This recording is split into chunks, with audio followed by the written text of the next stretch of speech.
बिस्मिल्लाहिर्रहमानिर्रहीम। अस्सलामु अलैकुम। Welcome back to animated physics. Daily MCQs session में ऑलरेडी मोशन एंड फोर्स का जो चैप्टर है वो कंप्लीट हो चुका है। ठीक है, नाउ वर्क एंड एनर्जी की तरफ जाते हैं। वर्क और एनर्जी में नंबर फर्स्ट टॉपिक है there is work. MCQs on work, total number of MCQs जो है वो है 29 और यहाँ पे 1 नंबर एमसीक्यू है the force F is equal to 3I + 2K is applied on a body covers a displacement of D is equal to 2I + 3J. The work done on a body is 4 joule, 5 joule, 6 joule या 7 joule.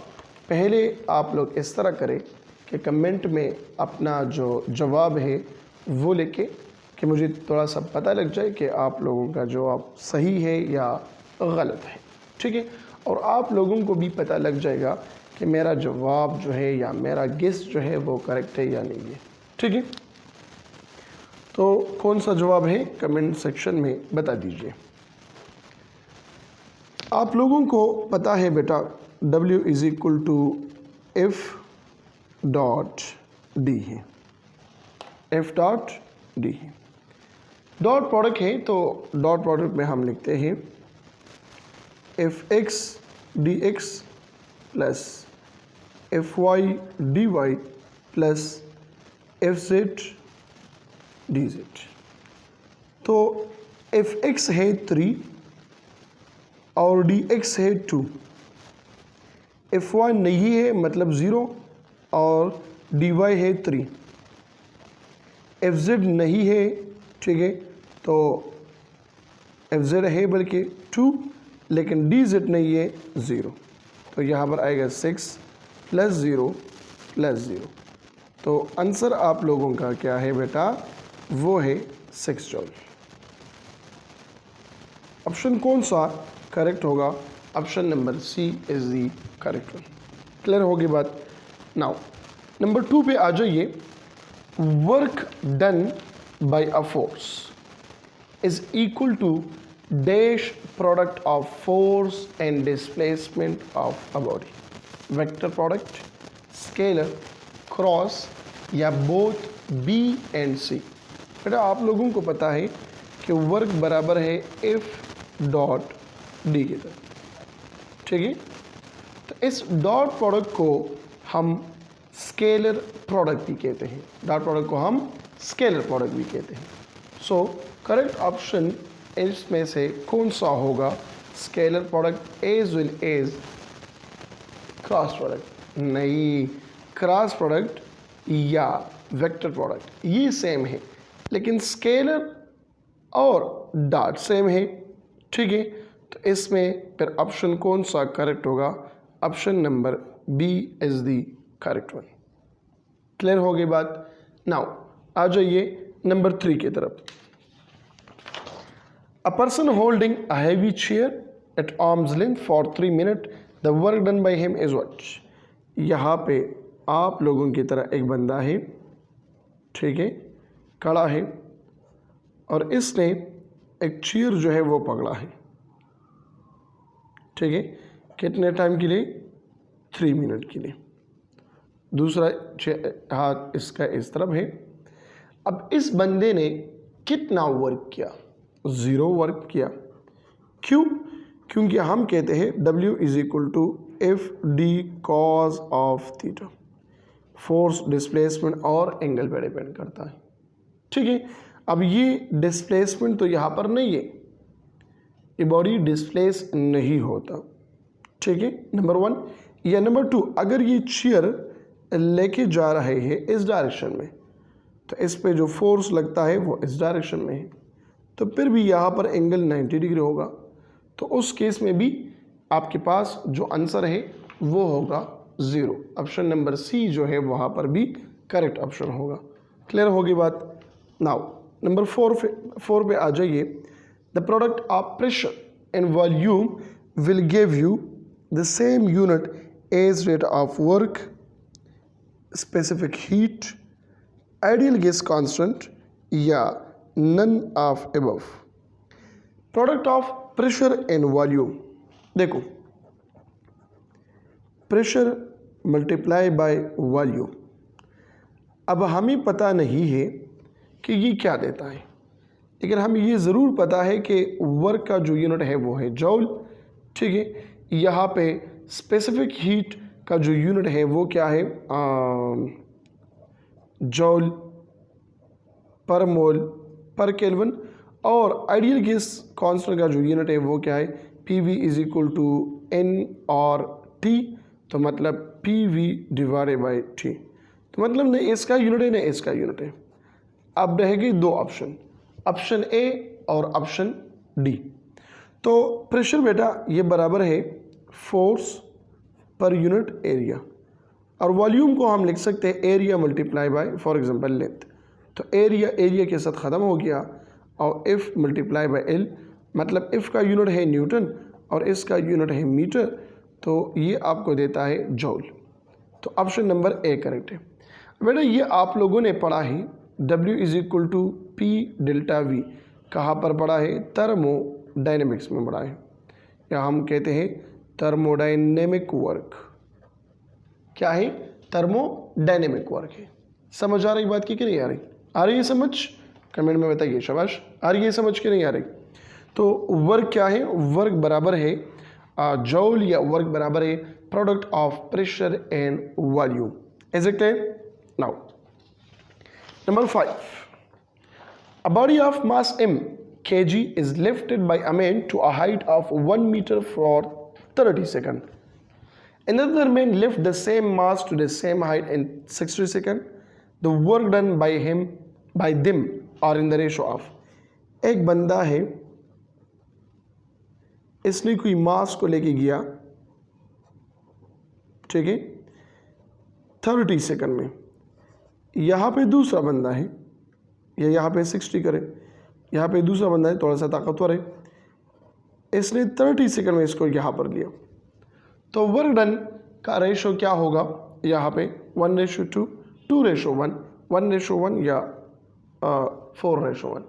तो इसमें जो option होगा बेटा वो होगा option number C, 1:1। Reason लिखे इसके साथ, because work is independent of time. Work time पे डिपेंड नहीं करता। समझ आ रही बात की? वर्क टाइम पर डिपेंड नहीं करता, सो लिहाजा यहाँ पे जो ऑप्शन होगा वो क्या होगा, वो होगा 1:1। Number 6, the ratio of CGS to SI unit of work is same as data. देखो आप लोगों को पता है कि 1 जॉल ये बराबर है 10⁻⁻7 अर्ज के बराबर है, 10⁻⁻7 अर्ज के।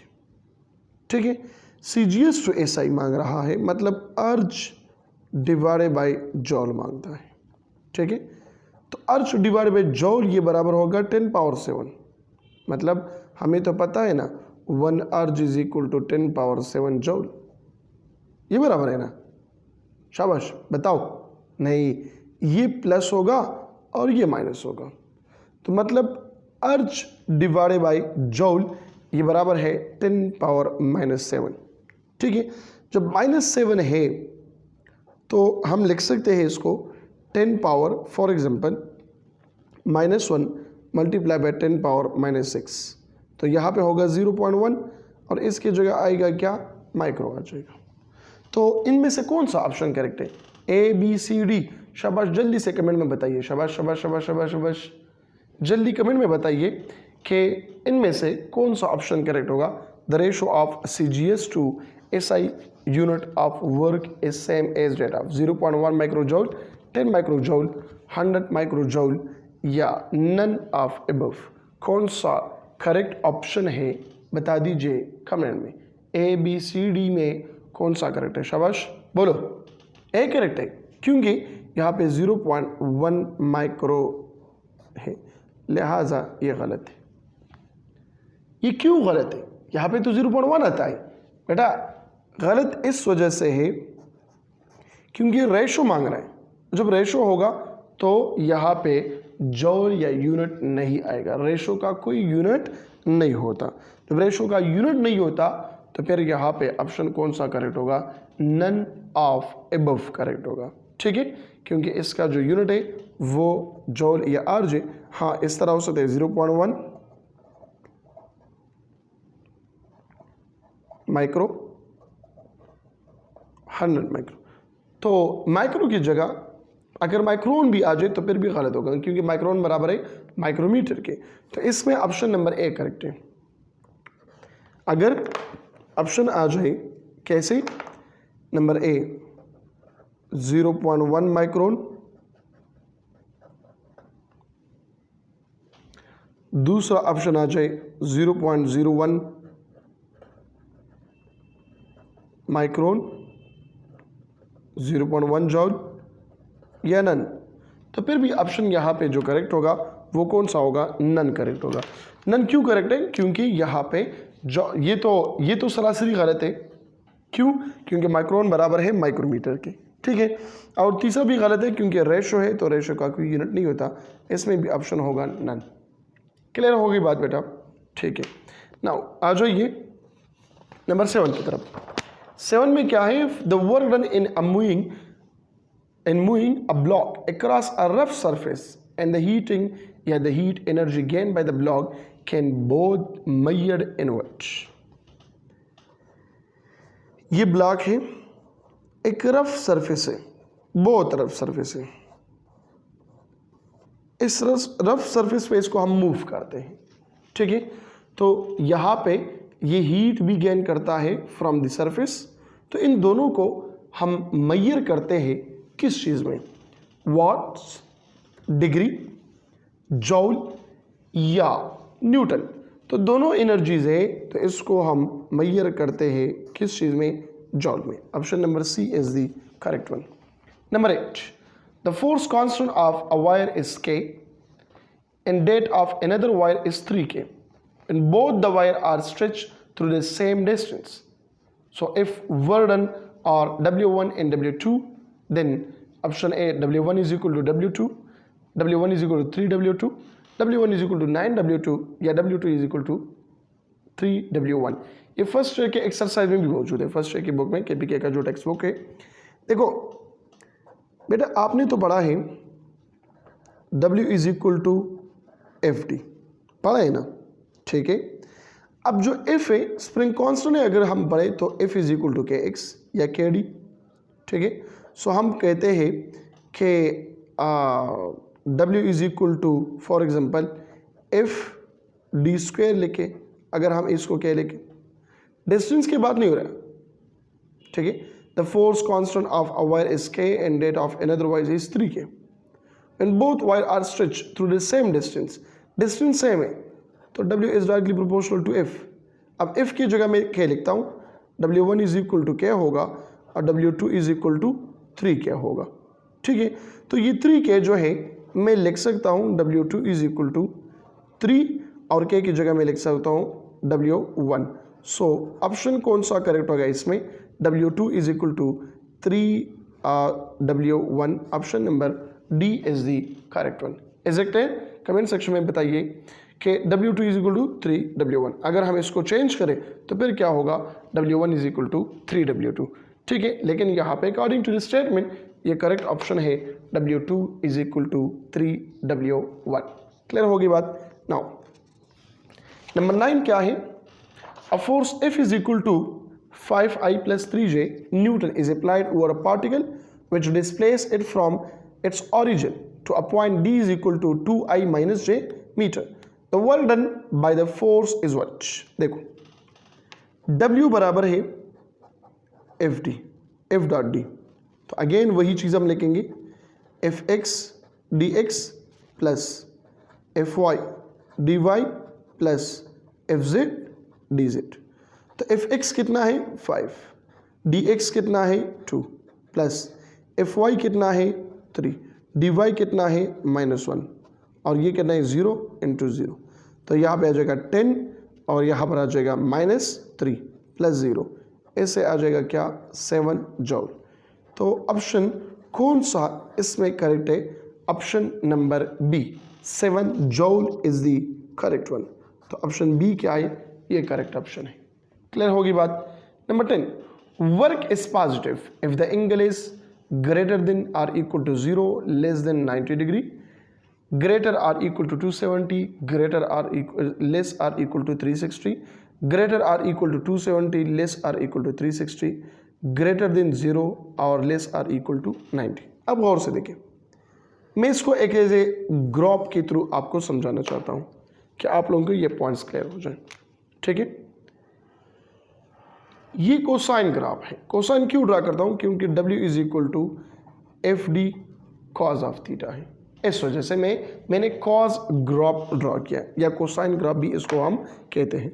ठीक है, अब यहाँ पे जो एंगल है वो है 0 डिग्री, यहाँ पर एंगल है 90 डिग्री, यहाँ पर एंगल है 180 डिग्री, यहाँ पर एंगल है 270 डिग्री और यहाँ पर एंगल है 360 डिग्री।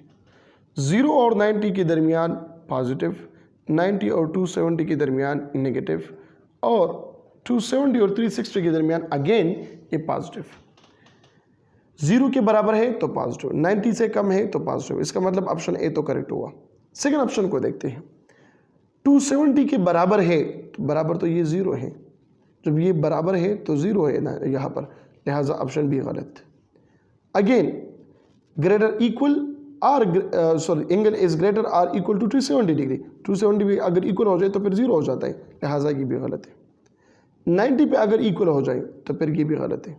90 से हमेशा के लिए कम होगा और 0 के बराबर या 0 से ग्रेटर होगा। So option number A is the correct one. ठीक है, यहाँ पर जो एंगल है तो 270 से ग्रेटर होगा, बराबर या लेस देन 360 डिग्री होगा, तो फिर उस केस में ये होगा। समझ आ रही बात कि नहीं आ रही? आ रही है समझ? क्लियर होगी बात। तो वर्क इज पॉजिटिव। अच्छा, नेगेटिव वर्क क्या है?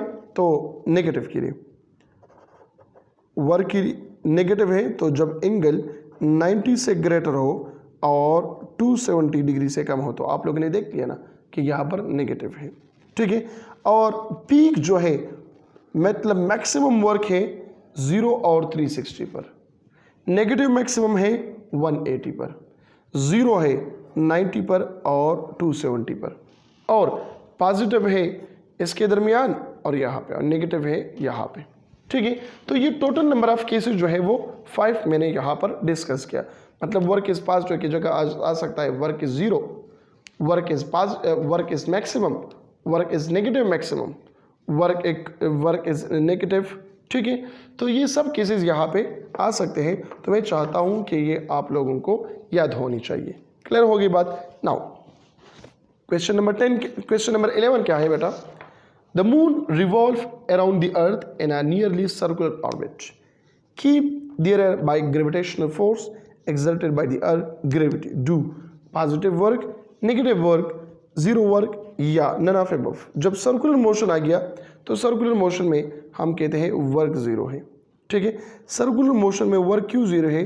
Because of displacement. डिस्प्लेसमेंट 0 है तो यहाँ पे वर्क 0 होगा, और हम कहते हैं ना the total work done along a close path is equal to 0। यह हमने यहाँ पे फाइंड आउट किया है। कहाँ पर? यहाँ पे ग्रेविटेशनल फील्ड पे इसको हमने प्रूफ किया है बाकायदा के तौर पर। ठीक है, कि total work done along a close path is equal to 0। तो ऑप्शन कौन सा करेक्ट होगा? Option number C is the correct one.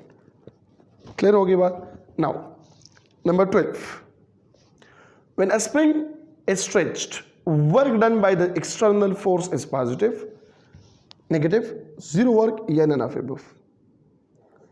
एक स्प्रिंग है, गौर से देखना है, आप लोग खुद बताएंगे कि पॉजिटिव वर्क है या नेगेटिव वर्क है। मैं इस पे फोर्स लगाता हूं इस डायरेक्शन में, इफ अप्लाइड, इसने डिस्टेंस कवर किया, इस तरह बन गया, स्ट्रेच हुआ ना। स्ट्रेच का मतलब एक्सपेंड हुआ, तो जब ये स्ट्रेच होगा तो इसका मतलब क्या हुआ कि वर्क इज पॉजिटिव। वर्क क्यों पॉजिटिव है? क्योंकि इसने डिस्प्लेसमेंट भी इस डायरेक्शन में ही कवर किया।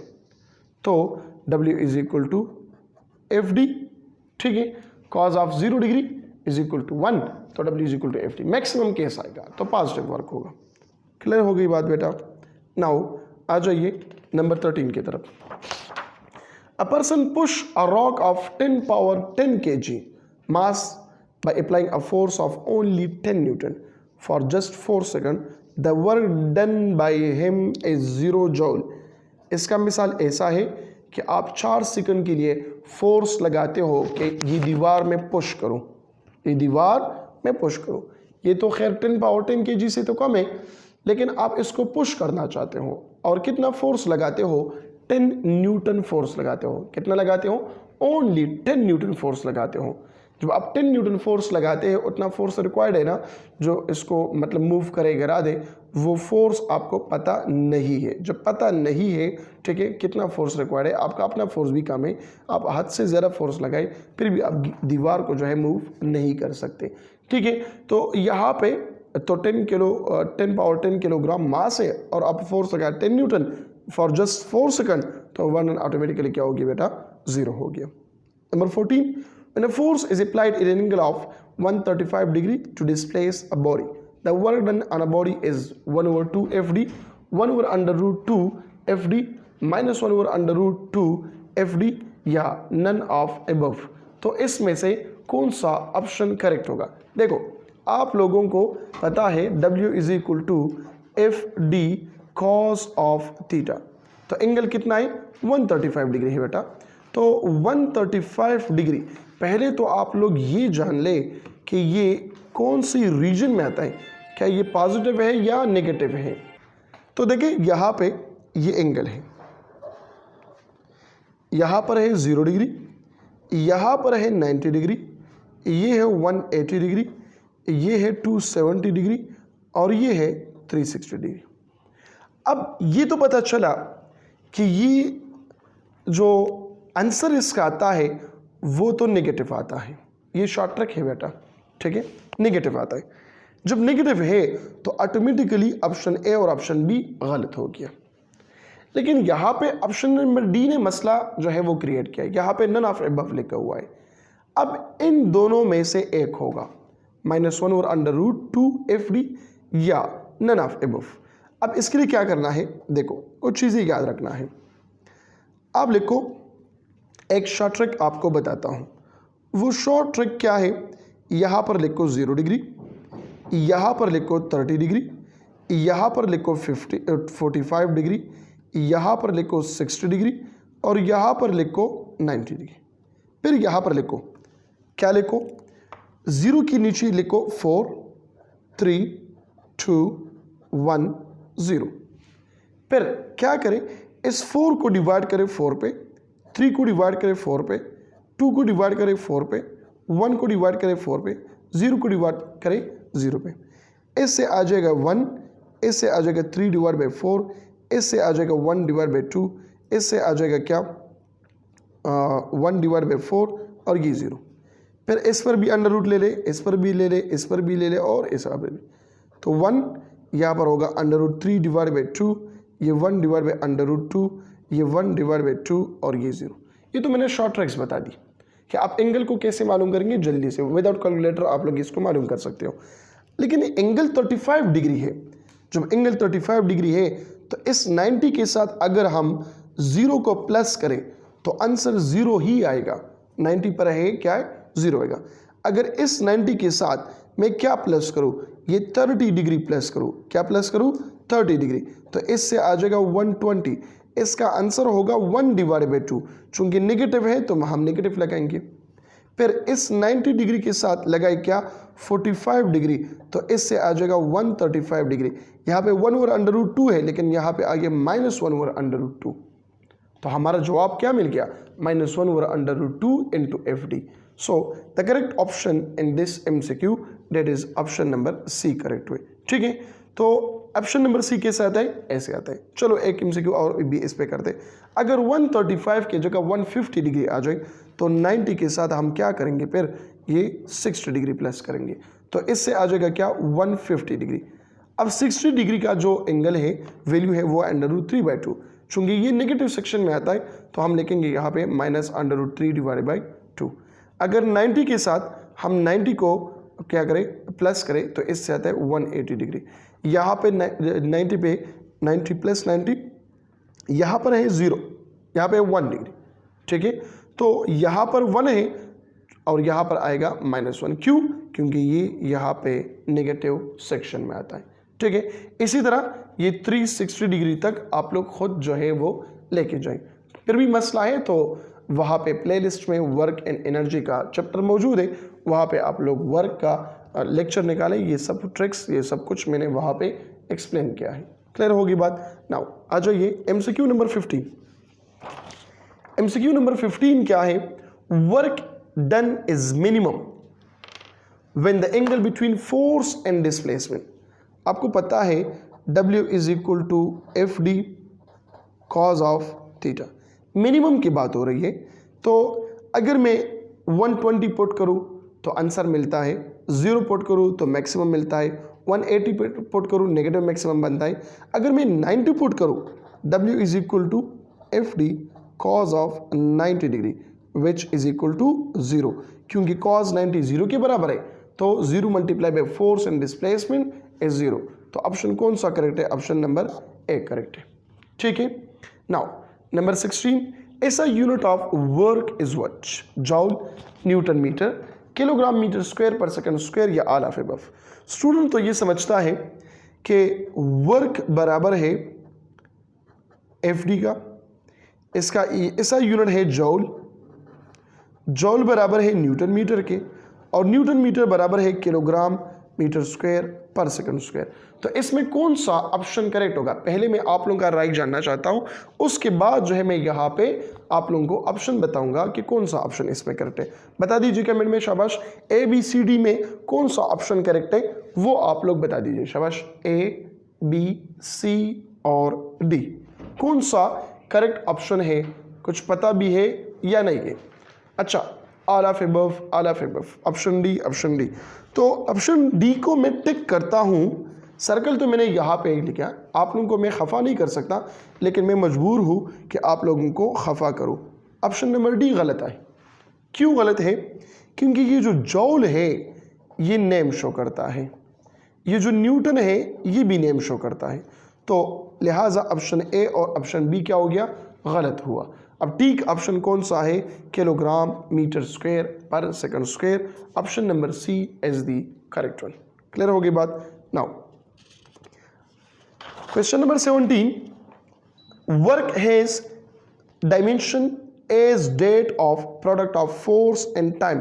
फोर्स एंड टाइम आपको देता है इम्पल्स।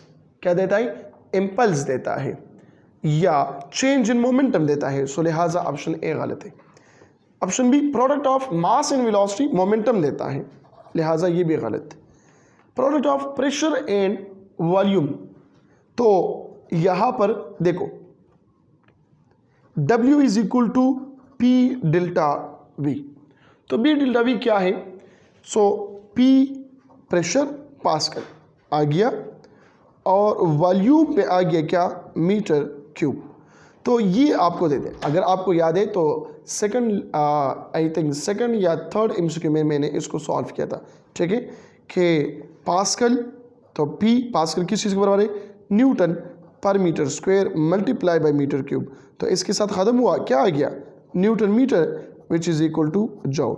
सो ऑप्शन कौन सा करेक्ट है? Option number C is the correct one, product of pressure and velocity. Clear है? नाउ 18 नंबर MCQ क्या है? If a body is moving in isolated system the work done on the system is positive, negative, zero या minimum. तो जब एक body isolated system में motion करता है तो work done on the system क्या है बेटा? वो है जीरो। अब जीरो क्यों करेक्ट है? इसके साथ लिखो reason, because of external forces is zero in an isolated system। Isolated system में एक्सटर्नल फोर्स जीरो है, और जब एक्सटर्नल फोर्स जीरो है so W is equal to FD cos of theta, तो zero multiply by D cos of theta, तो ये बन जाएगा क्या? जीरो बन जाएगा। तो वर्क यहाँ पर क्या बन गया? जीरो आ गया। क्लियर होगी बात? नाउ नंबर 19 क्या है? A force F is equal to 3I plus CJ plus 2K acting on a particle cause a displacement 4I plus J minus 3K in its own direction. If the work done is 6 joule, then the value of C is equal to work बराबर है F dot D के, और इसको हम लिखते हैं Fx dx, Fy dy and Fz dz. Fx बेटा कितना है 3, dx कितना है 4, प्लस Fy कितना है c, dy कितना है 1, प्लस Fz कितना है 2, dz कितना है -3. ये बराबर है वर्क के. तो work is equal to 4 3 12 plus c और इस आएगा -6, मतलब W is equal to 12 - 6 is equal to 6 plus c. अब W गिवन है कितना है 6 जॉल है, तो 6 joule is equal to 6 plus c.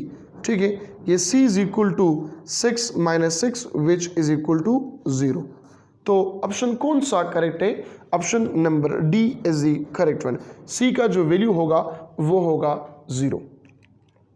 Number 20, newton metre is equal to pascal metre cube, watt into second, joule या none of above. Pascal metre cube का मतलब क्या है? P delta V. Watt second का मतलब क्या है?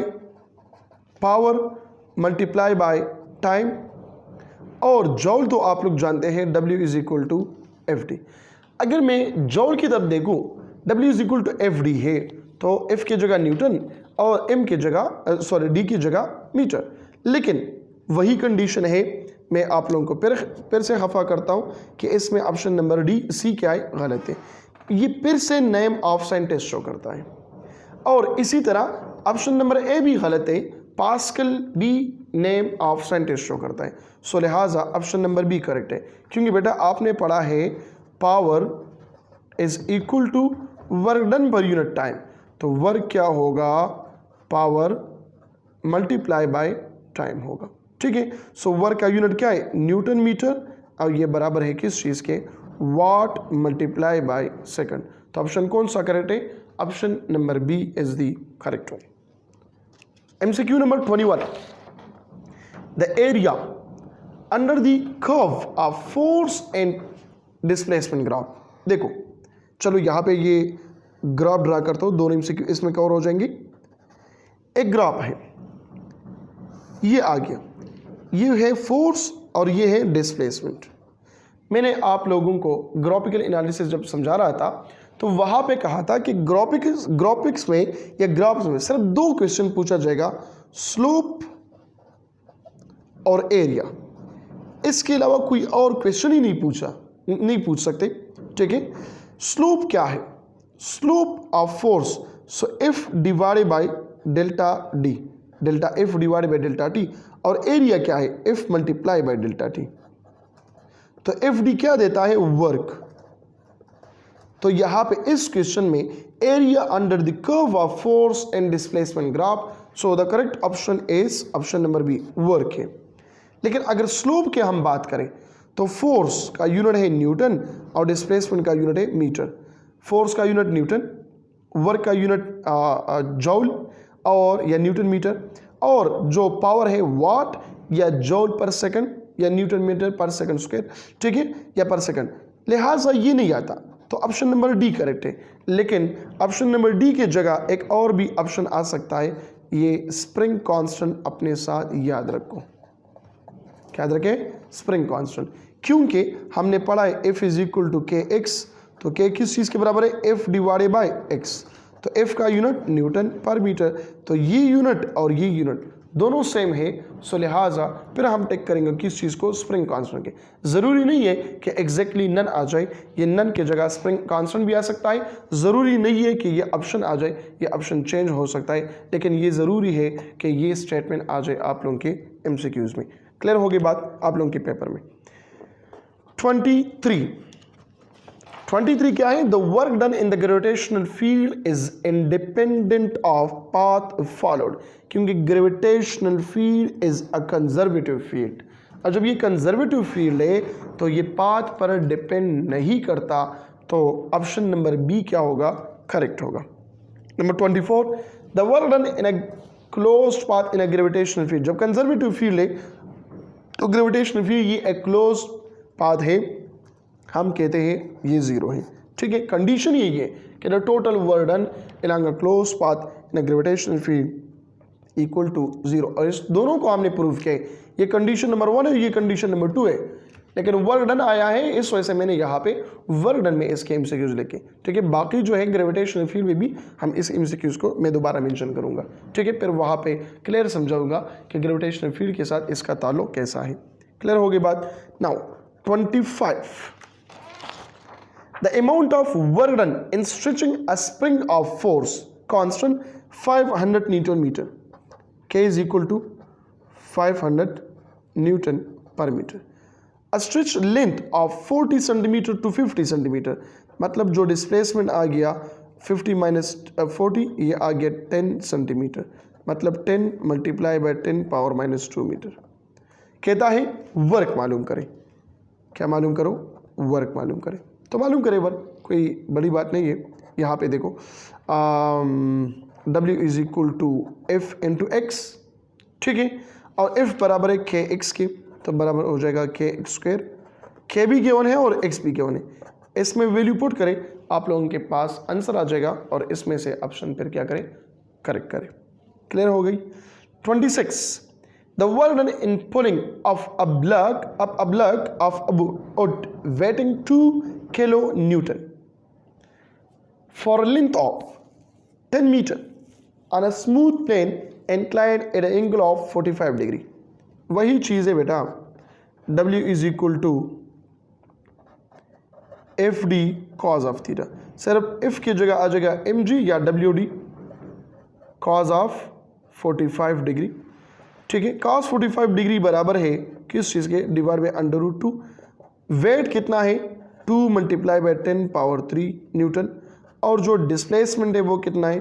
10 है, तो इसका मतलब इसका आंसर होगा 2 मल्टीप्लाई बाय 10 पावर 4 जूल होगा, क्योंकि वेट क्या है? वो भी एक फोर्स है। क्लियर होगी बात। नाउ सेकंड, बल्कि हाँ जी, second last question of the chapter number 4 का first number topic work. The force and displacement of particle in direction of force are double, work done would be what? सबसे simplest है, जो बच्चों वालों की तरह थे, W is equal to FD। अगर मैं फोर्स को भी डबल करूँ, डिस्प्लेसमेंट को भी डबल करूँ, तो W प्राइम जो है ये 4 टाइम ऑफ W के बराबर हो जाएगा। तो ऑप्शन कौन सा करेक्ट होगा? ऑप्शन नंबर बी करेक्ट होगा।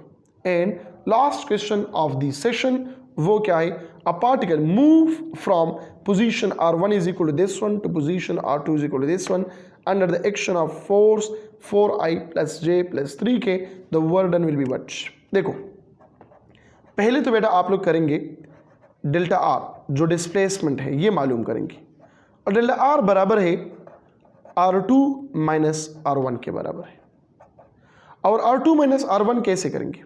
देखो, r2 बराबर है 14i प्लस 13j और प्लस 9k, और यहाँ पर माइनस, यहाँ पर आएगा 3i plus 2j minus 6j, मतलब मैं लिख सकता हूँ 14i minus 3i plus 13j minus 2j और प्लस 9k और प्लस माइनस माइनस प्लस हो गया 6 के आगे, तो क्या होगा?